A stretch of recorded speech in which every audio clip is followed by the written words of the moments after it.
រៀបការនៅពេលណាដែររៀបការនៅពេលណាដែរតើនរណាដែលតែងតែជួបសំណួរបែបនេះតើការរៀបការនៅក្នុងពេលណាមួយវាពិតជាសំខាន់ណាស់មែនទេក្នុងនោះអាចមានអ្នកឆ្លើយថាសំខាន់ឬមិនសំខាន់ហើយអ្នកខ្លះទៀតក៏អាចឆ្លើយថាការនៅពេលណាមិនសំខាន់តើអ្វីដែលសំខាន់គឺការបានរៀបការជាមួយនឹងនរណាតើមនុស្សម្នាក់នោះអាចមកជាចំណែកមួយនៅក្នុងការបំពេញភាពខ្វះខាតរបស់ខ្លួនទេតើគេអាចមករួមសុខរួមទុក្ខក្នុងដំណើរនៃជីវិតគូនេះបានកម្រិតណាហើយតើគេអាចជឿជាក់គោរពស្មោះត្រង់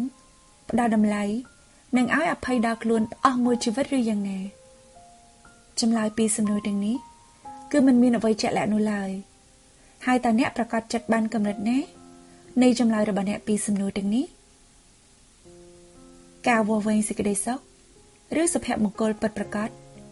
វាមិនបានអាស្រ័យទៅលើរបស់ខាងក្រៅនោះឡើយហើយបទដ្ឋាននៅក្នុងការកំណត់ភាពជាមនុស្សល្អរឹងមាំនិងមានសេចក្តីសុខមិនមែនតើតែយើងមានទ្រព្យច្រើនលុយឡានវីឡាមានកិត្តិយសមានចំណេះដឹងខ្ពង់ខ្ពស់បាន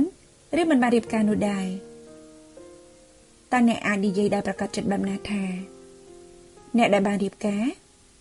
គឺមានជីវិតមានសេចក្តីសុខជាងអ្នកដែលមិនបានឆ្លងកាត់ការរៀបការហើយតើអ្នកដែលបានរៀបការទាំងនោះគឺសិតតែមានជីវិតល្អពេញលេញជាងអ្នកគ្មានគ្រប់យ៉ាងវាមិនដូចនោះទេជីវិតគឺជាជម្រើសមានគោលដៅតែមួយតែការជ្រើសរើសផ្លូវដើរឬវិធីសាស្ត្ររស់អាចមិនដូចគ្នាដូចនេះអ្នកពិតមិនអាចនិយាយថានរណាសុខឬសប្បាយជាងនរណានោះដែរស្នេហានេះគឺជាក្តីស្រឡាញ់បែបជាប់ជំពាក់ចិត្តដែលមនុស្សទូទៅសុទ្ធតែធ្លាប់បានទទួលនិងផ្ដល់ឲ្យដល់អ្នកជំនាញខ្លួនជារួមនរណាក៏ធ្លាប់មានដែរតើអ្វីដែលអ្នកកំពុងមានស្នេហាពុំបានដឹងនោះគឺស្នេហាឬការស្រឡាញ់ជាប់ចិត្តស្អិតជំពាក់បែបនេះគឺជាហេតុដែលនាំឲ្យកើតទុក្ខយ៉ាងពិតប្រាកដទុក្ខនេះមិនមែនជាការប្រាថ្នារបស់អ្នកផងទាំងឡាយតែគ្រប់គ្នាក៏តែងតែទទួលបានទុក្ខគឺតែងតែប្រកាសឡើងនៅក្នុងជីវិតព្រោះត្បិតហេតុដែលនាំឲ្យកើតទុក្ខនេះនៅតែមានផលឬវិបាកគឺមិនដែលកើតឡើងប្រជាហេតុនោះទេពិសេសការស្រឡាញ់ស្អប់នេះវានៅគៀកគ្នាបង្កើយមនុស្សស្រឡាញ់ហើយមើលអាក្រក់មិនឃើញដល់កើតស្អប់ក៏រកល្អមិនបានគ្រប់យ៉ាងមិនទៀងមិនតាំងនៅកើតហើយក៏រលត់ជាធម្មតាបែបនេះឯង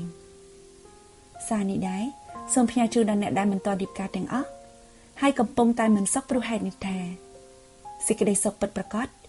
គឺមិនមែននៅវេលាខាងមុខឬខាងក្រោយក៏មិនមែនស្ថិតនៅលើរបស់ឬរឿងរ៉ាវខាងក្រៅនោះដែរសុខពិតគឺស្ថិតនៅខណៈឥឡូវដែលកំពុងប្រកបហើយចិត្តសុខពិតព្រោះចិត្តព្រមសុខស្រឡាញ់ពិតគឺចិត្តផ្ដល់ឲ្យស្នេហ៍ពិតគឺចិត្តមេត្តាដល់ការសន្តោសដោយពាក្យចាស់លោកពោលថាស្នេហ៍នេះពុំស្មើស្និទ្ធស្រឡាញ់ប្តីប្រិតពុំស្មើសង្គ្រោះដោយអត្ថាការដាក់ស្នេហ៍ពុំស្មើនឹងសេចក្តីស្និទ្ធស្នាលត្រេកត្រអាលរកគ្នានោះទេ